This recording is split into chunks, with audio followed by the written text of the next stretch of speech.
उनको लगा कि ये सब मर चुके हैं, तो उनका एक जो पाकिस्तानी जो कमांडर था उसने अपने जवानों को आदेश दिया कि इनको रीचेक करो, इनमें से कोई जिंदा तो नहीं है। तो उनके पाकिस्तान के 2 सैनिक आए, आकर के हमारे जवानों के शरीर के अंदर गोलियां दागने लगे। तो मैं बेहोश था, लेकिन इतना बेहोश नहीं था कि उनको सुन ना सकूं या देख ना सकूं। तो जो मेरे सामने वाले साथी को जो सीने में आकर 4-4, 5-5 जो राउंड के ब्रस्ट मारे, डेड बॉडी ऐसे उछलती थी ऊपर की तरफ, सामने वाले को मारा, बगल वाले को मारा, मैं भी इस तरह से ऐसे पड़ा हुआ था। उसने फर्स्ट में यहाँ पर ब्रस्ट मारा, फिर मेरे पैर में 2 जगह पे मारा। उसको मैं देख रहा हूँ कि धुआं निकल रहा है, लेकिन उस गोली की पीड़ा को चुपचाप पड़ा सहता रहा और उनको यकीन हो गया कि इनमें से कोई जिंदा नहीं। फिर बहुत गालियां दी, बूट की ठोकरें मारी। फिर काफी देर के बाद में उनका जो कमांडर था उसने बोला कि इनके वेपन उठा लो, और नीचे जो हिंदुस्तान का पोस्ट है उसके ऊपर दूसरे जो उनके साथी थे उनको सूचना दिया, उसके ऊपर कब्जा हमला कर दो। फिर ये आवाज भी सुनी तो मुझे लगा कि यार आज तो मेरी पूरी टीम खत्म हो जाएगी। तब ऊपर वाले से एक ही प्रार्थना करी कि मुझे इतने जिंदा रख दे कि मैं अपने साथियों तक सूचना दे सकूं और उनको बचा सकूं। और ये सत्य है कि अगर निस्वार्थ भाव और सच्ची श्रद्धा से उस परम पिता परमेश्वर को याद करते हैं तो शक्ति जरूर साथ देती है।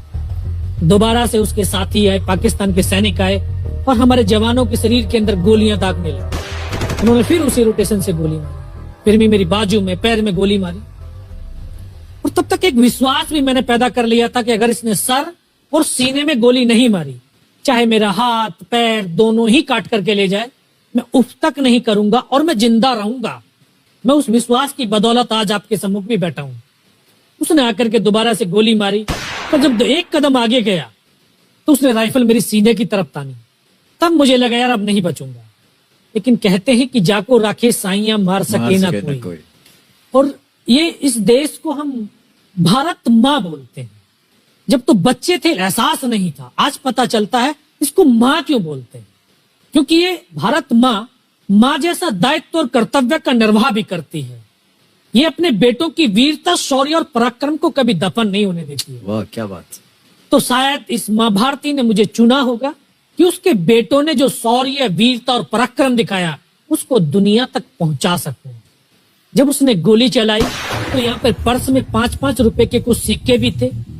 जब गोली जाकर के सिक्कों पे टकराई तो मुझे भी आभास हुआ कि तो मर गया हूं।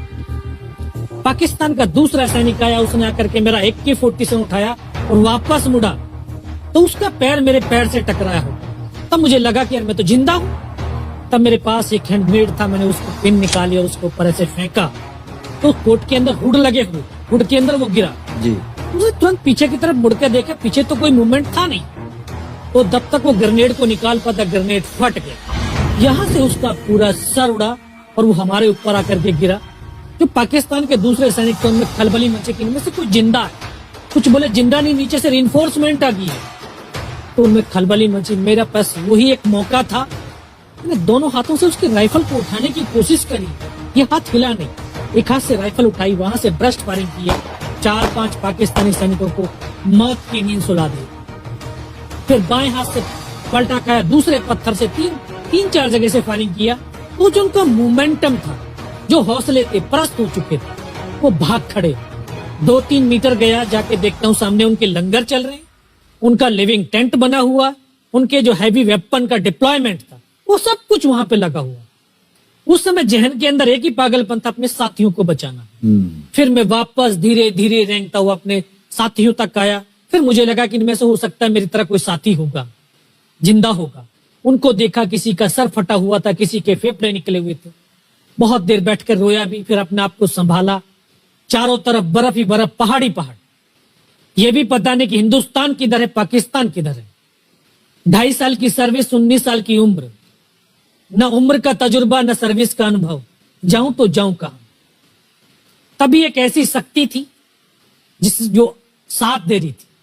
जब इस शक्ति का आवाज हुआ, उसकी आवाज का आभास हुआ कि बेटा इस नाले से नीचे लुढ़क जा, मैं बहुत 500 मीटर लगभग नीचे रोल करता हुआ आया और अपने साथियों जो नहीं चढ़ पा रहे थे दुश्मन की भारी फायरिंग की वजह से, वहां तक पहुंचा। फिर उन्होंने मुझे पकड़ा, वो फर्स्ट एड दिया। फिर वहां से जो हमारे कमांडिंग ऑफिसर थे कर्नल कुशाल चंद ठाकुर, फिर उनको सूचना दिया। तो ये लगभग 1:30-2 बजे का समय था। वहां से फिर कमांडिंग ऑफिसर तक मुझे ले जाया गया। फर्स्ट एड तो हुआ, लेकिन ब्लड इतना निकल चुका था कि दिखाई देना बिल्कुल बंद हो गया था। जब उनके पास पहुंचा तो उन्होंने बोला, बेटा मेरे को पहचानता मैं कौन हूं? बस अब आवाज सुनाई दे रही है। बोला, मैं तेरा commanding officer colonel Kushal Chand Thakur. मैं, जय हिंद साहब, बहुत तेज सर्दी लग रही है। तो उनका जो लिविंग टेंट था उसमें के अंदर लेटाया, 3-4 स्टॉप जलवाए, थोड़ी सी गर्मी महसूस हुई। बाकी साहब थोड़ा सा पानी पिला दो। बोला ठीक है, पानी पिलाते हैं। तभी डॉक्टर साहब आए गए, उन्होंने ग्लूकोज की बोतल पिलाई, थोड़ी सी एनर्जी महसूस हुई। उन्होंने बोला, बेटा कुछ बता सकता हूँ? कहा सब बता सकते हैं। तो उनको बताया कि सर ऊपर ये घटनाक्रम हुआ है और ये वहां की इंफॉर्मेशन है। तो लास्ट में उन्होंने बोला कि बेटा जवान की रिक्वायरमेंट क्या है? मैं कहा साहब जवान की रिक्वायरमेंट एम्यूनिशन और फील्ड पट्टी की है। बोला खाने के लिए नहीं चाहिए, सर भूख नहीं लगती। बस इतना कहते कहते तभी डॉक्टर ने कौन सा इंजेक्शन लगाया, फिर मुझे पता नहीं कहां पर। फिर होश आया 3 दिन बाद, देखा ऊपर पंखा चल रहा है। पता चला कि 92 बेस हॉस्पिटल श्रीनगर, और वहीं से मुझे बेस हॉस्पिटल दिल्ली रेफर कर दिया और 16 महीने तक उस हॉस्पिटल में रहा। 16 महीने तक आपका इलाज चलता रहा? जी। और वहीं पर हॉस्पिटल में ही मुझे पता चला कि 15 अगस्त 1999 को जब ये परमवीर चक्र का जो अनाउंसमेंट हुआ तो वो वहां पर ही मुझे पता चला। क्या है सर?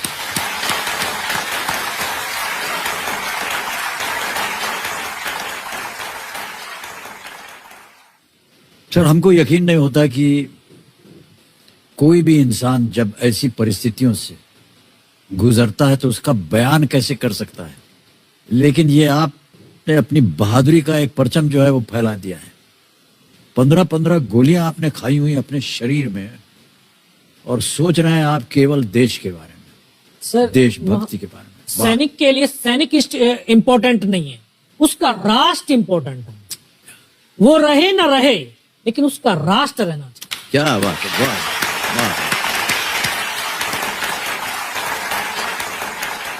न केवल आपने इतना बड़ा योगदान दिया बल्कि आपके जैसे कह रहे थे कि आपके बहुत से अच्छे मित्र जो थे, जो आपके साथ टीम में थे, वो भी शहीद हो गए।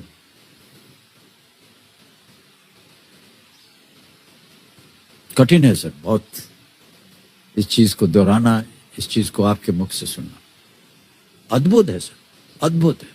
बहुत बहुत शुभकामनाएं, बहुत बहुत शुभकामनाएं।